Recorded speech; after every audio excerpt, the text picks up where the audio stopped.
Praise the lord. ప్రభు అయిన యేసుక్రీస్తు నామములో మీ అందరికీ నా యొక్క వందనాలు. అందరూ బాగున్నారా?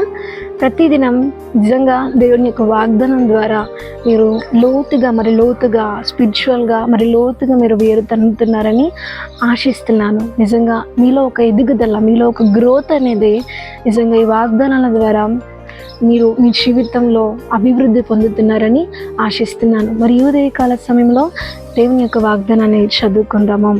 యోహాను సువార్త 9వ అధ్యాయము 31వ వచనము. ఆయన చిత్తమును జరిగించిన యెడల ఆయన వాని మనవి ఆలకించును.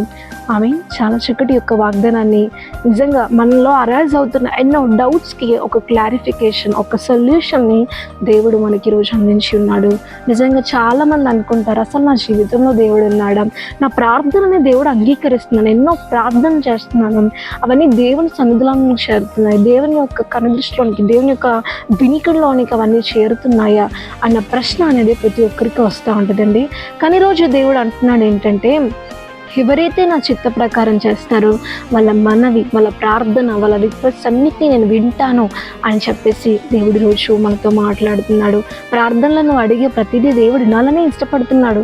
కానీ మనం ఆయన చిత్త ప్రకారం, ఆయన మాట మనం వింటే దేవుడు మన మాట వింటాడని ఈరోజు మనతో దేవుడు మాట్లాడుతూ, ఇప్పుడు నువ్వు నడుస్తున్న మార్గంలో నీకు ఒక సరైన రెస్పాన్స్ అనేది దేవుని దగ్గర నుండి రాకపోతే నువ్వు అనుకుంటావు, నేను చేస్తున్న పని గురించి ఎన్నోసార్లు దేవుడిని అడిగాను కదా, మరి ఎందుకు దేవుని యొద్ద నుండి ఎలాంటి రెస్పాన్స్ రావట్లేదు అని చెప్పేసి ఒక డౌట్ నీలో వస్తే కొన్నిసార్లు నువ్వు ఒకసారి పరిశోధించుకోవాలి. ఏంటంటే మరి నేను వెళ్ళే మార్గము దేవుని యొద్ద నుండి ఎలాంటి రెస్పాన్స్ రావట్లేదు అంటే నేను వెళ్ళే మార్గం ఆయన చిత్తంలో ఉందా లేదా అని చెప్పేసి నువ్వు పరిశోధించుకోవాలి. ఆయనకు వేరుగా ఆయన వద్దని చెప్పినా కానీ, ఎంత చెప్పినా కానీ మనం వినకుండా మన శబ్దతో ఎన్ని రోజులైతే మనం ముందడుగేస్తామో దేవుడు మన ప్రార్థనలకు, ఆయనకు మనకు ఒక అడ్డుగోడ అనేది పెట్టబడుతూ ఉంటుంది. కాబట్టి దేవుడు అంటున్నాడు ఏంటంటే, నా చిత్త ప్రకారం చేయండి, మీ ప్రార్థనలు వింటాను. దేవుడికి మనం నచ్చామనుకోండి, ఆయన మన ప్రార్థనలు వింటాడు.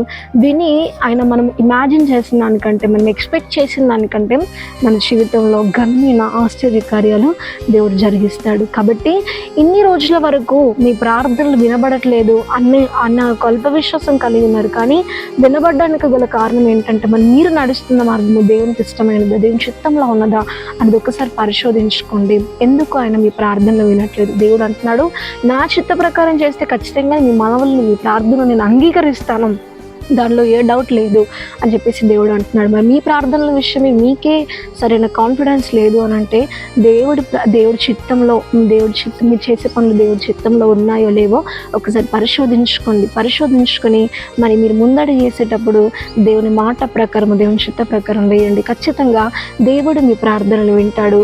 అట్టి కార్యాలు దేవుడు అనేక జీవితంలో జరిగించుగాక.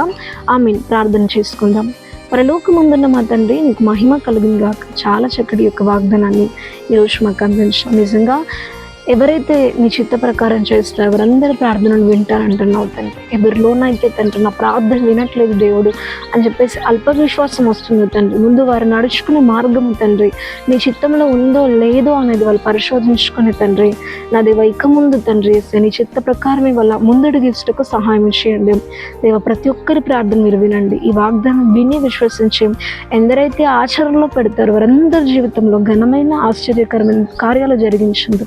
మహిమ ఘనత ప్రభావములు చెల్లించుకుంటాం ప్రభు యేసుక్రీస్తు నామంలో అడిగి వేడుకుంటున్నాము తండ్రి. ఆమేన్.